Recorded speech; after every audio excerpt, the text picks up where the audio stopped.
Welcome to Yildiz Readings 5D. Okay, we are here to dive deep into the weekly astrology. We cover it week by week for each zodiac sign. Please join us and subscribe. We also have an additional section now, which is the members zone for twin flames, pre-release video content and more. Also, have a look at the merch. Let's get into the astrology for the week and see what comes up for your zodiac sign. Now, January is full of twists and turns. If you do need a booking, the link is below. I also put specials up, and before I forget, as above, we do have the 2021 forecast for all your zodiac signs. That is a detailed report as to how the transits will affect you, what dates they're occurring, and what houses they will occur in. So keep those for reference. I'll try and pin them in the videos so that when you need them, they are easily accessible. Now, moving into the month, we do have the new moon occurring on the 13th in Capricorn by the 23rd, and we do have quite heavy placements this week relating to that Capricorn placement. Please have a look at the video for your 2021 transits. They do cover the astrology with retrogrades, directs, house placements and more. For the more weekly orientated energy to keep up to date, please subscribe so you get these transits and you know where the placements are for you. Now, moving into this month, we do have on the 13th the new moon in Capricorn, and it will be at the critical degree point. So any aspects linking to Capricorn are deeply important that you really focus on to get the best out of this week so that you can have that brand new beginning by the end of it. We also have Mercury in Aquarius, and that occurred on the 8th, and it will continue. So our thoughts, our connections, our speech, our movement will be in the bigger picture of things. We have also Venus in Capricorn, very similar to the moon energy, taking that direct responsibility and accountability with our marriages, contracts, partnerships. Now, Mars also had moved last week out of Aries, so we do have some reprieve, and it is in the house of Taurus, and it will be till March the 3rd. We do have quite heavy hitting energies linking to Taurus at the moment. Uranus and Taurus will go direct by the 14th. We also have Lilith and Taurus facing our shadow, deeply important, and Mars and Taurus. Hard to think then. Okay, so the squaring aspects that will be occurring this week is between Mercury squaring Uranus on the 12th and Mercury squaring Black Moon Lilith on the 14th, the day of Uranus and Taurus going direct. Mercury also goes into shadow by the 14th, so get that paperwork in order to be prepared. Taurus, moving into the month, we have the moon transiting Sagittarius, and you could have themes in your emotions relating to stability. 8th house placement can be a very personal energy that can come through for you. You can also be emotionally connecting in and working on themes to do with paperwork, taxation, contracts, and really you do have about a week to complete those tasks as we move into the end of this week. As Uranus and Taurus in your first house placement goes direct, you can have sudden changes occurring, very personal inside yourself. Now, separately, your emotions may be even gearing towards deepening connections and how you feel in relation to those things. This can cover that deep need for security and really looking at the stability linking to foundations. Very Pluto in nature, although it's the bigger picture of the growth and where you wish to go. The energy you would place into these connections this week can be an overload of commitment. Now, you may find that linking to your marriages, contracts, partnerships, you can be looking over contracts, you can be taking accountability in that area, dealing with upskilling, maybe even communication with people that are far, and there can be a lot of hustle and bustle when it does come to tying up loose ends. Your emotions will be on the bigger picture and your actions will directly match. With the moon sextiling Pluto, you can be really tucking in with your emotions and, digging through those things that you need to deal with. And yes, you will have the ability to, with your emotional compass, to be able to deal with these challenges, anything Pluto related. So with the Capricorn innate energy, You will find, number one, you will take more responsibility. Number two, we do have quite heavy hitting Capricorn placements at the moment. And this week we are set to have that new moon in Capricorn at the critical degree. So subjects relating to those Capricorn placements, we really do need to pay very, very close attention. This can be anything to do with travel, people at a distance, potentially even looking at, holidays and things to that degree. And because we do have Mercury going into shadow, this can be potentially the bigger plan over let's book that thing in. Very separately, if you're upskilling or looking at your education, because we do have Sagittarius in the South Node, and it is linked to the 9th house, a lot of what you already know can be directly applied in your given life right now. Now, large areas relating to your 10th house placement are also coming up because the retrograde in Mercury is occurring on the 30th of this month, and we will be in shadow by the end of the week. So anything you're working on, really putting the accountability into it. This can be career sector, this can be applying for jobs, and with the sun in Capricorn and with the moon transiting Sagittarius, it can help you really study these analytics, looking at your connections and looking at the bigger picture.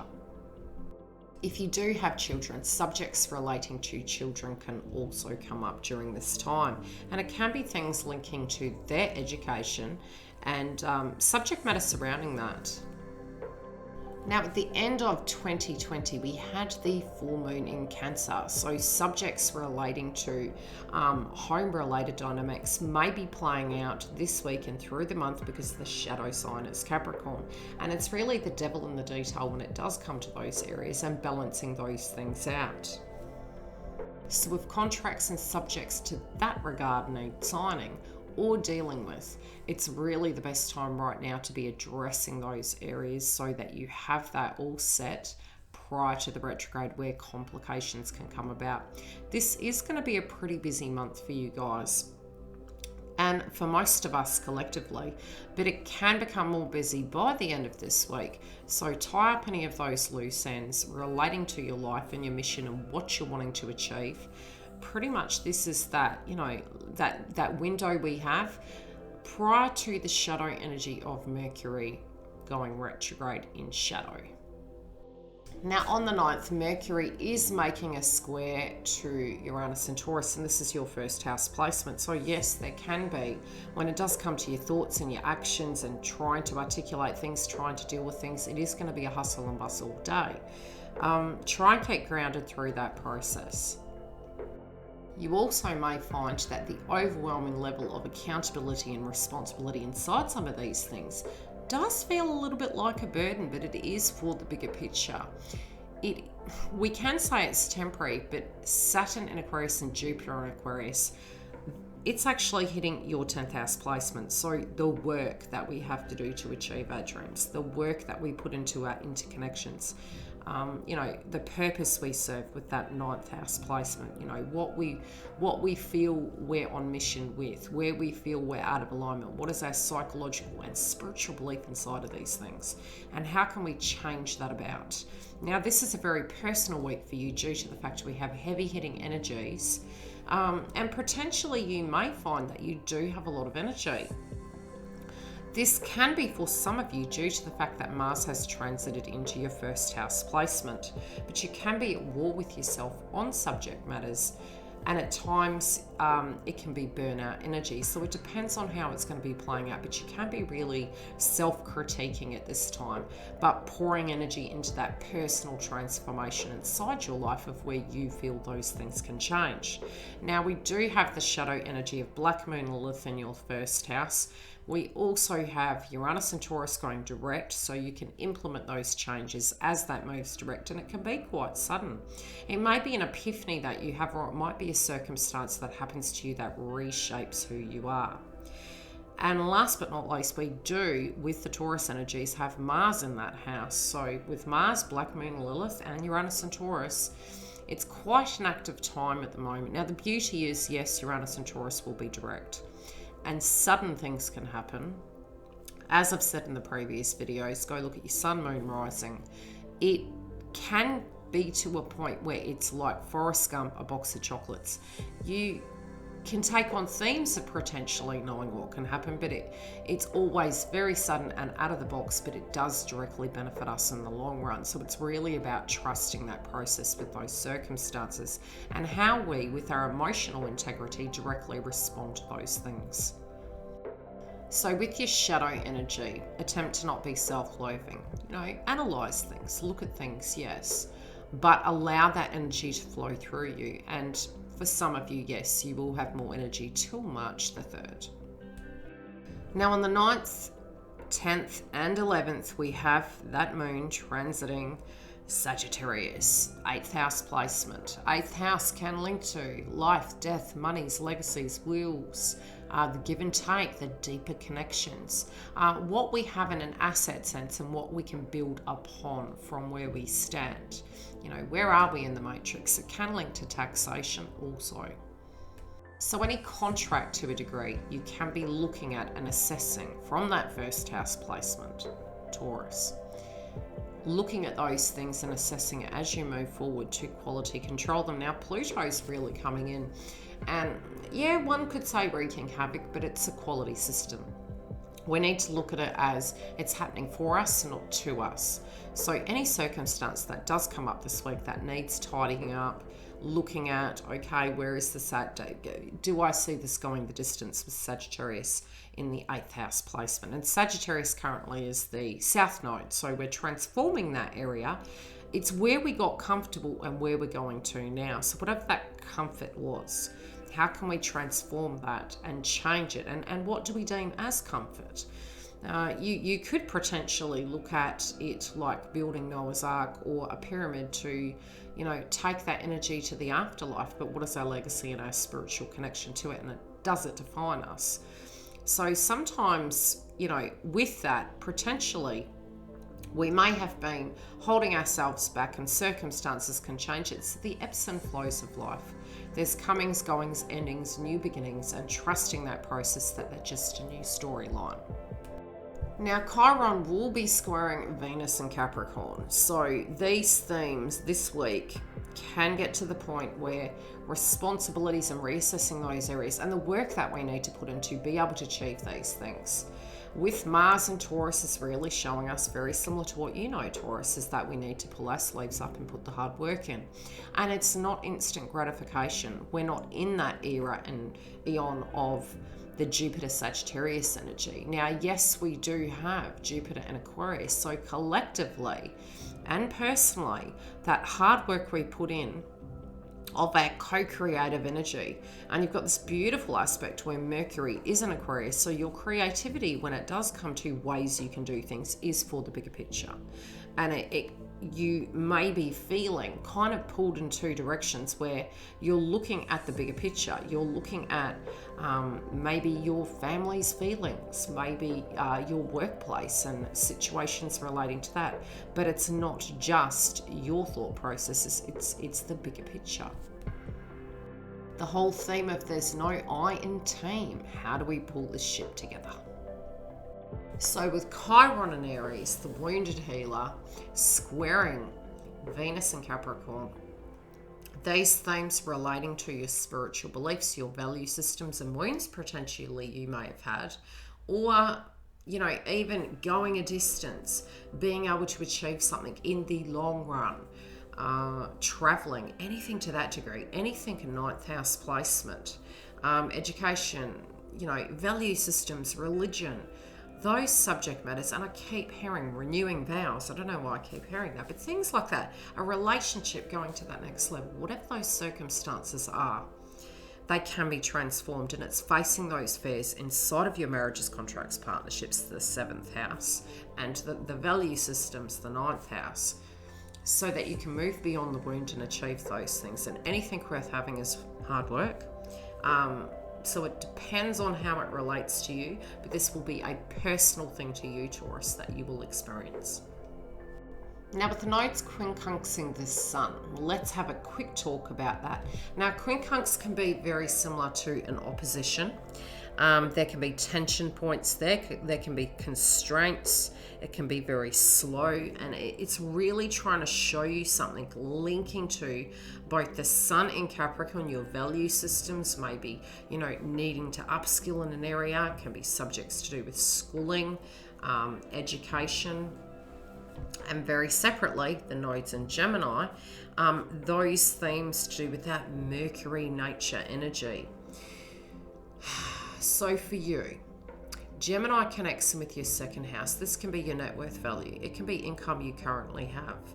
The tension points relating to all the things you have to achieve, and this can be finances, it can be bills, having enough money to make those things happen, hopes, dreams, aspirations. Again, 8th house placement can be shared resources. It can be your partner's money, or the money coming in from a connection very external to you, and maybe even a codependency due to a circumstance. But the 8th house is teaching us where we can go beyond that and we can transform, and how can we change it and move towards that 10th house, to get to an understanding of we can break that glass ceiling. Circumstances can be changed. At times we see the blocks and the walls, but we don't see outside of that. And that's where Mercury retrograde in Aquarius is going to benefit you. So if there is a circumstance in your life and you are wanting that stability and you're looking at a creative way you can achieve it, and you do have burdens this week, this is shaking things up for you to give you your power back with Uranus and Taurus going direct, so that you can actually realize you have more power than you think within your own vessel. Okay, now on the 10th, as I mentioned, we do have the moon transiting Sagittarius, and there can be similar themes to what occurred on the 9th. However, very separately, we also still have the nodes quincunxing the sun. So similar situations, as I mentioned previously, can be playing out. We also have Black Moon Lilith quincunxing the moon. So your emotions inside yourself can be that slow burning energy of things building and coming up to a point you may be having epiphanies when it does come to value systems, growth, education, communication, potentially even something about, that paperwork related dynamics, intimate connections, maybe having that pressure point due to potentially that 8th house placement. And look, 8th house placement can be things to do with inheritances. Your side, their side, that interconnection for some of you, not all of you. The way I'm really seeing it from the aspects is it feels like it's happening to you, but it is happening for you. So we have Lilith quincunxing the moon, our emotional body, moon in Sagittarius, wanting to grow, but having to face our shadow. Both Jupiter and Saturn squaring Uranus and Taurus. Again, the tension and the responsibility relating to some of you moving back to work, the work that you have to do. The jobs that you're achieving to be able to make that growth come, and the deep burdens. But Lilith is making a conjunction to Uranus and Taurus, so it can be by facing your shadow, you will have that clarity as to how to achieve those circumstances. So it's happening theoretically to you, but for you in the long run. It can kind of feel like that slow burn step machine. Where there's, through the pain there's gain, and it doesn't have to be that it's painful. It can just be an arduous situation playing out, and it could be something at a very personal level you're working on to get the bigger picture, but it's really testing. It's hard work. Now with the nodes squaring Neptune, this connects both from the 10th and the 11th house, and this conversational piece is those hopes and dreams that you're wanting to achieve and the work you need to put into it. This can be even separately for some of you, a circumstance this whole week relating to the bigger picture of launching your career.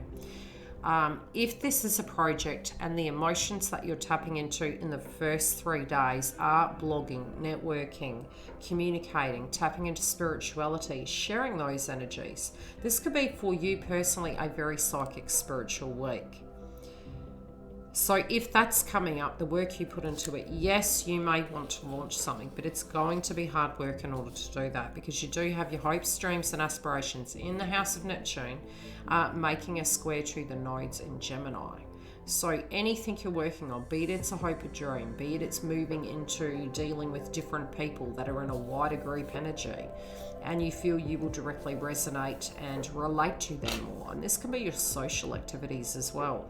There is a difficulty between what you have to do versus your liberation and freedom. And there could be surrounding energies.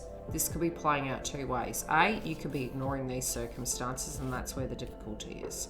B, it could be you're focusing on one area and not the other. And it's really, sometimes when we have doors that close, and there's something that we had been working on for a long time, it's not flowing. It's usually because the universe is asking us to focus back on something that's quite 3D. And what I mean by that is there can be something that needs attention right now, very separately. It can be this area. However, I do feel that is going to happen, but it's the work you put into it to really focus on that. So there's something you're being guided to do this week, to focus on that, to create that foundation and stability. So it's, you know, with Lilith, it's making an opposition to the moon. It's that tension point building. It's trying to show you something. Focus on what's going on in the internal as well. Now on the 12th, it's the day before that new moon energy in Capricorn.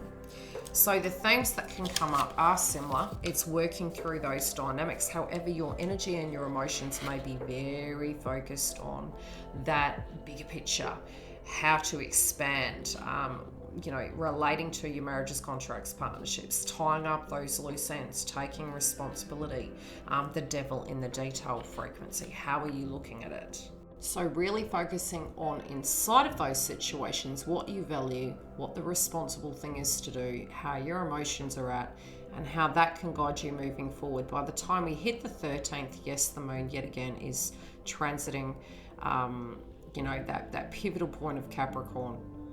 Now it is reaching those high degree points, and it is the 24 degree point. So it's a pivotal change. We don't generally usher in those new things right away. We have to embody that energy, so it can be both yin and yang on an emotional level, I do feel, psychically speaking. Plus, because it is 9th house, it can be very spiritual. Sit with that energy for 1 to 2 days, especially since by the 14th we are having the moon transit over to Aquarius, and we're also having Uranus and Taurus going direct. So with that, it's very first house placement. It's very personal. You can have circumstances that you're needing to end, circumstances that can abruptly end, but it's all of that foundational energy that you're looking at to tie up things. It can be tidying shop, tidying the house, getting family in order. Separately, it can be your value systems, how you feel about a romantic interest, how you feel about your career sector. But this appears to be a growth-orientated week. Now, when it comes down to quality control, you can be looking at your money, your spiritual value systems, and your employment and the work you do in your life. Now, if you're wanting to apply for a job, trust that process. Yes, this week would be the week to do it. So whatever your soul is being guided to do, please do trust that process. You can achieve these targets. It's about getting organized. So some of this astrology, I'll be honest with you, this month and moving pretty much from here to March, it's setting us up for the next 20 years. So the steps we take, it's either going to be good or bad in a sense of, it's going to be work. So where are we pouring our energy into? As Mars transits throughout the year, it's going to give us different recipes. So for you at the moment, it's happening to you, for you, and it's okay, where do you stand? How do you feel about this? Where are you going? So tapping into your psychology, tapping into your emotions, your value systems, looking at that marriages, contracts, partnerships, the things we feel we need. Why do we need them? Is it a need or is it a want? Or is it a habit? Whatever that be. Looking at that and having that epiphany and transformation by the end of the week. So yes, sudden circumstances can occur on the 14th. Now, as we move to the 15th, we have the moon yet again transiting Aquarius, and key themes gearing up ready. to get to a point where we don't jump, but we're having hunches, because we're moving to that shadow phase of Mercury gearing up, ready to go retrograde by the 30th. So a lot of things relating to your 10th house can be really flying at you as the week progresses into next week. The circumstances of difficulties can come up, but you will be seeing glimmers of hope when it does come to your hopes, dreams, and aspirations. But you do have heavy hitting energies relating to work, your personal self, transformations occurring with you, facing your shadow. And I feel like you're a fly on the wall this week, so to speak. But again, it can be a very busy time. When it does come to growth and expansion, I see that potentiality there. I also see ways you're going to find creative ways you can be very resourceful to shake things up and transform them. Many of you also can become quite social.